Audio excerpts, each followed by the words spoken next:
各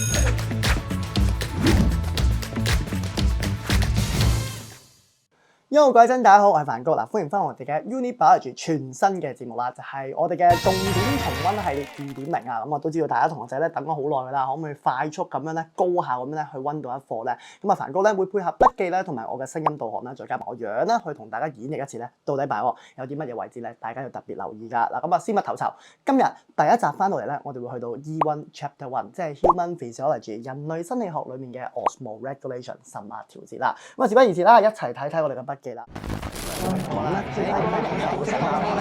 重點重溫系列2.0強勢回歸。如果唔想錯過BioWall嘅最新資訊，又或者係1至30課 Core 同埋 Elective 嘅精選內容，就記住 follow 我哋嘅 IG，subscribe 埋我哋嘅 channel， 撳埋鐘仔搶先收睇。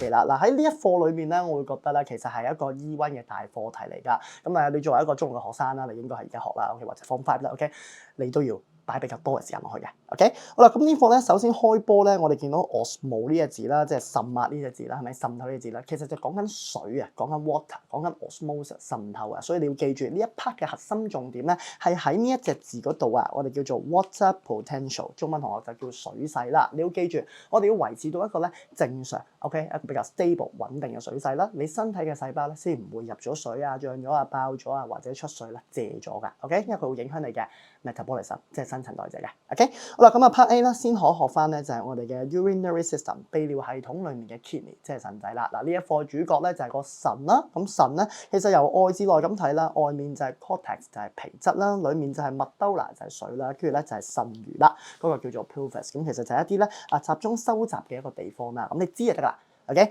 好，再嚟啦，就係 ureter， 即係輸尿管啦，再向下駁落去嘅部分啦。咁大家見到咧，呢條輸尿管咪輸尿咯，係嘛？就係將啲 urine 啦、尿液啦，係慢慢向下行嘅。咁最尾啦，呢啲尿咧會暫時擺咗喺我哋嘅膀胱啦 （urinary bladder） 嗰度，咁就做儲存啦。最後透過 urethra， 即係尿液啦，就係可以排出體外啦。嗱，大體上咧，你要記得嘅嘢就係咁多嘅啫，唔會特別考得有好多嘅喺 E1 嘅部分。又喺13課啦 ，human reproduction 人嘅生殖嗰課咧，反而會問到你多少少添㗎。OK， 咁嚟到真係E1啦，喂，各位中六嘅同學，如果你讀緊 E1 咧，有啲乜嘢我哋係要特別 focus 嘅咧？就係呢個 point 啦，咁啊大家望得到我圈住啦，係咪 nephrons 即係腎源 ？OK， 腎源就係個腎裡面嘅 functional unit， 即係功能性嘅單位啦。咁大家一定要記得佢㗎啦，名要識串啦，有咩功能，有咩過程啦，考硬嚟啊。OK， 好，咁啊第一個啦，點樣整尿液咧？其實就係要做咗 ultrafiltration 超濾先㗎。OK， 咁啊點濾法啦 ？OK， 其實係運用緊咧個血壓去做呢個濾液㗎。OK， 咁大家可以輕輕揾個位置或者背一背佢啦。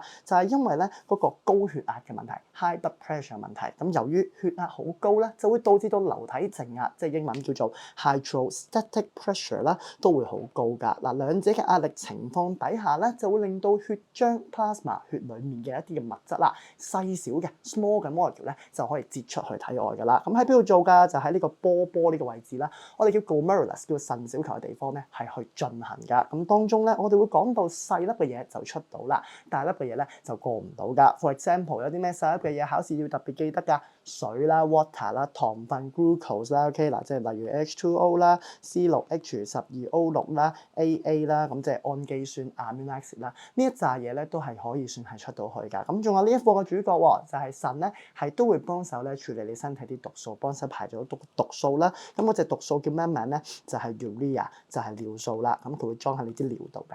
OK， 好，咁呢啲就係叫做細粒嘅東西啦，佢都能夠出到去體外嘅。咁有啲咩大粒嘅東西過唔到咧？各位考生你要留意啦，有兩種嘅。第一種就係你嘅 protein 蛋白嗱，血漿蛋白咧實在太過大粒啦，所以佢穿過唔到咧呢個 differentially permeable membrane 嘅 wall 啊，呢個差異滲透性壁啦，因為可以幻想下佢咁鬼死大粒，又點樣出到去咧？咁所以 that's why 咧，佢會留翻喺血嘅部分㗎。第二個咧就係我哋除咗 protein 蛋白之外咧，就係 blood cell， 即係啲血細胞啦。嗱，正常嚟講咧，紅血球呢嚿嘢咧，對於呢一個結構嚟講咧，係一個好大粒嘅嘅一個 cell 啦，個細胞啦，所以佢係出唔到去㗎。OK 嗱，既然係咁嘅話咧，大家就要即刻留意一個 point 喎。頭先所講細粒嘅嘢出到，大粒嘅嘢出唔到，大家不妨可以望一望啦。其實我哋分別喺邊度有考過咧？嗱，17年嘅時候我哋有考過咧，就講到蛋白尿嘅問題嘅。OK，咁大家考試要記得，正常係唔會有蛋白尿喎。如果有嘅話，係代表邊度出事咧？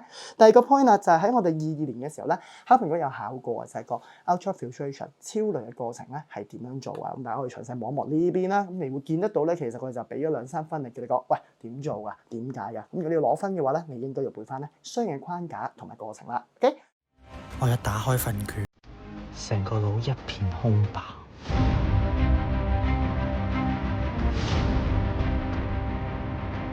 Biology 背又唔係，唔背又唔係，一條5分6分嘅實驗題，我寫完10行1分都冇，唔通要攞到分數，真係靠運氣。係咪溫飽溫到好辛苦、好迷茫咧？其實 biology 生物呢科咧，要準備咧的而且確咧係有方法嘅。Long question 長答題咧，亦都唔係真係咁難去得分嘅啫。只要配合翻一啲嘅答題框架啦、測題嘅思路，再加埋我哋獨有嘅記憶法嘅話咧，你自然就可以學得到、用得到同埋考得到啦。我哋 Uni Biology 咧為大家提供咗中4到中6嘅生物專科補習班啦。如果大家係有興趣嘅話咧，可以撳入去我哋嘅 description 嗰度睇翻啲課程資訊。我哋咧會幫大家用最短嘅時間、最高效教材咧，幫你咧喺 DSE 裏面考獲理想嘅成績。我係梵高，我哋上堂見大家。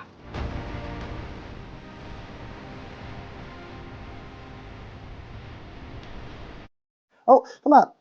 話咁快，我哋嚟到 part 2啦，即係 reabsorption 重吸收嘅部分啦。咁大家見到啦，啱啱擠咗啲嘢出嚟啦，你個腎咧係好醒目㗎，你個身體咧會幫你保留翻一啲咧有用嘅物質翻嚟嘅，垃圾就盡量攞走啦，有用嘅嘢咧要留翻喺身體體內嘅。咁點樣做咧？就會依賴到咧唔同嘅 renal tubule， 我哋嘅腎小管嘅部分啦。咁其中咧最為關鍵咧就係呢一嚿嘢啦，我哋叫做 first chordate tubule， 即係我哋嘅緊曲小管啦，或者英文嘅全名叫 proximal convoluted tubule。字眼咧，大家都要識串噶啦。咁佢點樣幫手做重吸收咧？咁大家放鬆啦。其實就係你以前中4咧第3課讀過嘅 mechanism 機制噶啦，分別有3種噶 ：active transport 啦、主動轉運啦、diffusion 啦、擴散啦、osmosis 滲透咁樣嘅。唔同過程就吸翻唔同嘢，咁大家細細個都聽過啦。OK， 咁我輕輕提一提大家啦。喺呢一 part 嘅部分裏面咧，大家要集中着墨於一個位置嘅，吸緊啲乜嘢啦？用咩方法吸啦？吸咗幾多啦？同埋佢哋之間有冇關係影響㗎？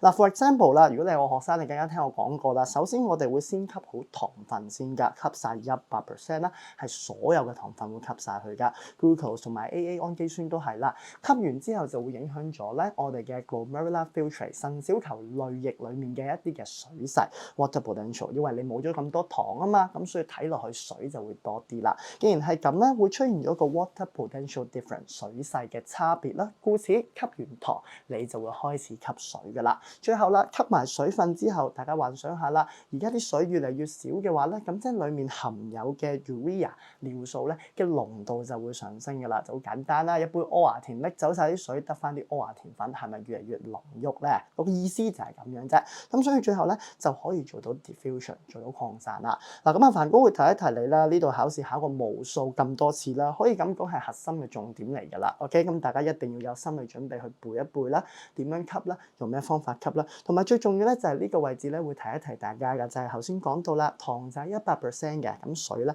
其實係按比例咁吸收㗎，你吸咗幾多糖啦，你就會吸翻幾多水嘅。咁如果你係我嘅同學仔或者而家嘅同學仔都聽一聽啦。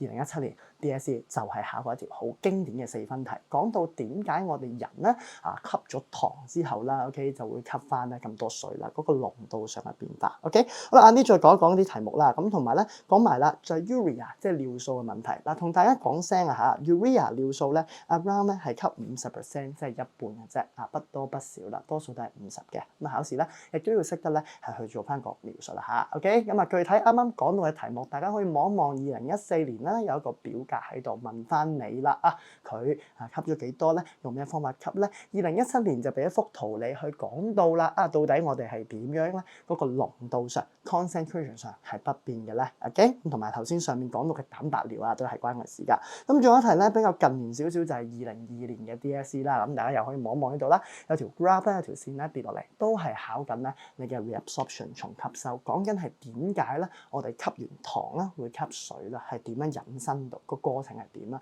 咁大家咧就千祈唔好忘記啦。OK， 好啦，咁我哋最後啦，再嚟到下兩 part 嘅部分啦 ，part C 啦，我哋成日都會將啲課斬開佢嘅。咁 part C 咧學嘅字眼咧，其實就係 osmoregulation， 即係滲壓調節，係講緊點樣控制翻咧我哋身體咧去重吸收咧水咧嘅 proportion 嘅比例㗎。咁當中咧就牽涉到一隻好重要嘅科目，呢一隻激素，個學名叫 ADH， 中文同學叫抗利尿激素啦，全名叫 antidiuretic hormone 嘅。OK， 咁呢隻荷蒙呢隻激素咧，其實好勁嘅喎，佢會依賴住某一個機制，而大家細細個都聽過㗎啦，就係18課所學嘅 negative feedback， 即係負反饋機制啦。面對你身體唔夠水嘅時候，我哋會諗辦法幫你補水啦；面對你身體太多水嘅時候，我哋會諗辦法幫你咧係排走啲水分嘅。咁呢隻咁勁抽嘅嘢喺邊度整出嚟㗎？係 hypothalamus， 係下丘腦。對於中六嘅同學仔嚟講，呢一隻係一隻新嘅字嚟㗎，記得存好佢啦。咁咧hypothalamus 下丘腦整完之後啦，其